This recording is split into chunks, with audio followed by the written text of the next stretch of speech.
पृथ्वीराज चौहान का जन्म 1 जून 1163 को भारत के गुजरात राज्य के पाणन में हुआ था। पृथ्वीराज चौहान को पिथौरा नाम से भी जाना जाता था। उनके पिता का नाम राजा सोमेश्वर चौहान था और उनकी माता का नाम रानी कर्पूरा देवी था। यह अपने माता पिता की पहली संतान थे। पृथ्वीराज सिंह चौहान की 13 रानियां थीं, जिनमें रानी संयुक्ता उनकी प्रिय पत्नी थी। इनके पुत्र का नाम गोविंद राजा था। पिथौरा के छोटे भाई का नाम हरिराज था और उनकी छोटी बहन का नाम प्रथा था। जिस समय पृथ्वीराज चौहान का जन्म हुआ, उसके पश्चात ही कई लोगों ने उनकी मृत्यु करने के लिए बहुत से षड्यंत्र रचे, परंतु कोई उनका कुछ न बिगाड़ सका। जिस समय पिथौरा 11 वर्ष के थे, उस समय उनके पिता की मृत्यु हो गई। अपने पिता की मृत्यु के बाद उन्होंने केवल 11 वर्ष में ही अपने पिता का राज्यकाज संभाला।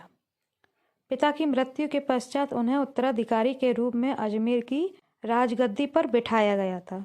उन्होंने एक राजा होने का दायित्व बहुत ही बेहतर तरीके से निभाया। जब यह राजा बने तब इन्होंने देश के बहुत से राजाओं को हराया और अपना साम्राज्य बड़ा किया। पृथ्वीराज चौहान के बचपन के समय में उनके एक मित्र थे, जिनका नाम चंद्रवरदाई था।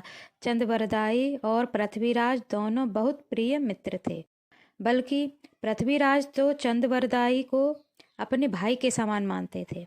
पृथ्वीराज और चंद्रवरदाई ने मिलकर एक जगह का निर्माण किया और उन्होंने उस जगह को पिथौरागढ़ नाम दिया।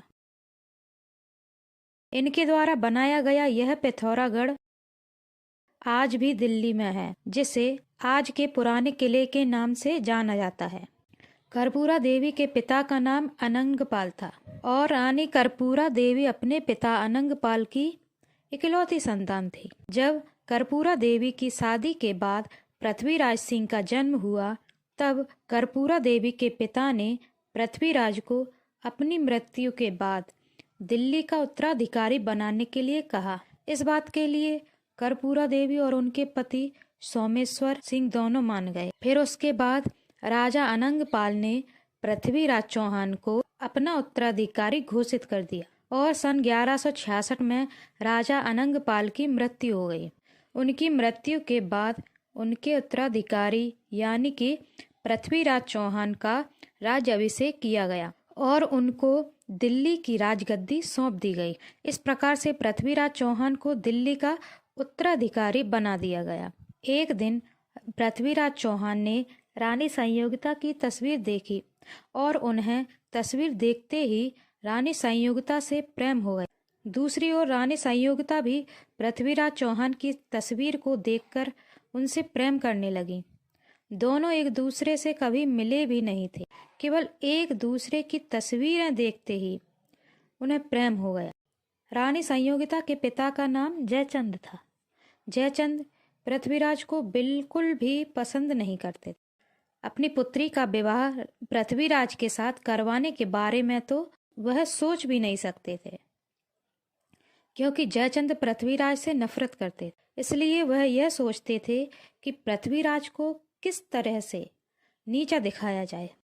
उसके लिए उन्होंने अपनी पुत्री के लिए स्वयंवर का आयोजन किया और उस स्वयंवर में जयचंद ने सभी राज्यों के राजाओं को बुलाया था, परंतु उन्होंने जानबूझकर पृथ्वीराज को उस स्वयंवर में नहीं बुलाया था ताकि वह पृथ्वी को नीचा दिखा सके।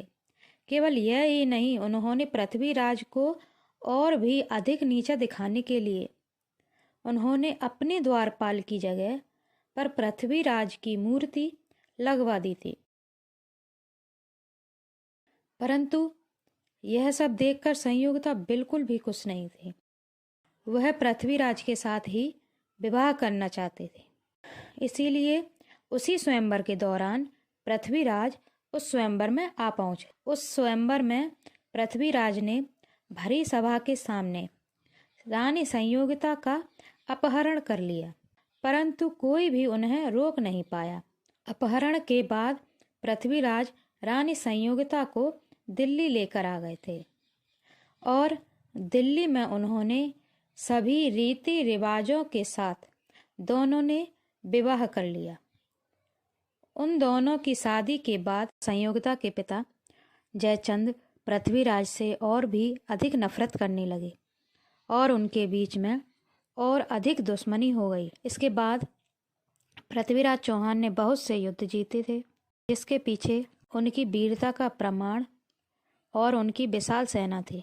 माना जाता है कि पृथ्वीराज चौहान के पास बहुत ही बड़ी सेना थी। उनकी सेना में करीब 300 हाथी और करीब 3 लाख सैनिक, 2000 घुड़सवार थे।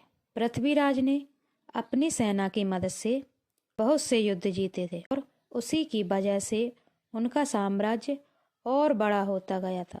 माना यह भी जाता है कि इसी सेना के कारण पृथ्वीराज ने मोहम्मद गौरी को 17 बार हराया था। पृथ्वीराज चौहान और मोहम्मद गौरी के बीच हुए प्रथम युद्ध को तराइन युद्ध के नाम से भी जाना जाता है। युद्ध 1190 ईस्वी से 1191 ईस्वी तक चला। तबर ए हिंद, जिसे आज के समय में भटिंडा कहा जाता है, इस जगह पर मोहम्मद गौरी ने कब्जा करने के लिए हमला कर दिया था, परंतु उस जगह पर जियाउद्दीन तुगलक का राज्य था। उसके बाद इस आक्रमण के बारे में पृथ्वीराज को खबर हो गई, जिसके बाद पृथ्वीराज और उनके पुत्र गोविंद राजा जियाउद्दीन के पास पहुंच गए और उन्होंने उस युद्ध में जियाउद्दीन की सहायता की। इस युद्ध के दौरान पृथ्वीराज और मोहम्मद गौरी का आमना सामना हुआ और इन दोनों के बीच में बहुत ही खतरनाक युद्ध हुआ था। इस युद्ध के दौरान मोहम्मद गौरी मरने की हालत में था, परंतु उसके किसी सैनिक ने उसकी जान बचा ली। परंतु इस युद्ध में पृथ्वीराज चौहान की ही जीत हुई थी और मोहम्मद गौरी की भयानक हार हुई थी।